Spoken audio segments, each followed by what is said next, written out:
Okey Pro, dua beza bang.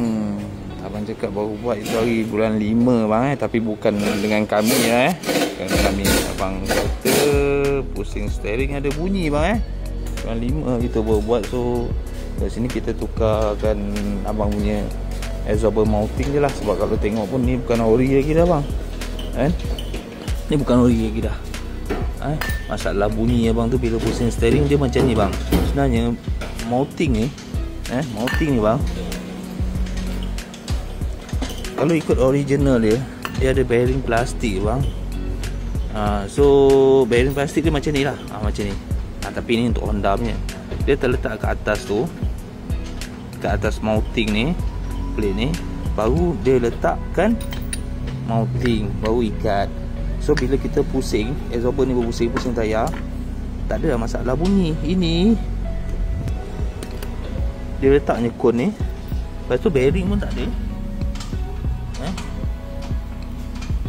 Tu yang ada masalah bunyi, kasar makan. Bila tiap kali abang pusing steering bunyi lah dia. So kita dah carikan bearing dia, kita dah pasangkan bearing original dia. Tak tahulah komen tu buang, komen sebelum ni buang ke apa. Kita anggap mungkin dia newbie lah, kita anggap yang baik je. Mungkin dia tak tahu function benda ni berjalan macam mana. So dah settle lah, kita pasang bearing. Benda ni pun ada macam mana lah kerja sekarang. Ini je punca dia bunyi lah So tak ada apa-apa, absorber abang semua okey, tak ada apa, tak ada masalah. So kita tukar mounting, baru kita tukar bearing balik. Terima bang. So Pomen pun jalankan kerja balik.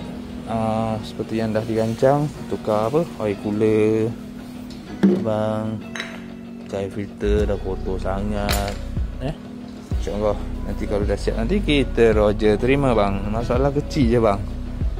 Masalah kecil je. Mana pergi bearing plastik tu tak berpasang kan. Astaga. Terima.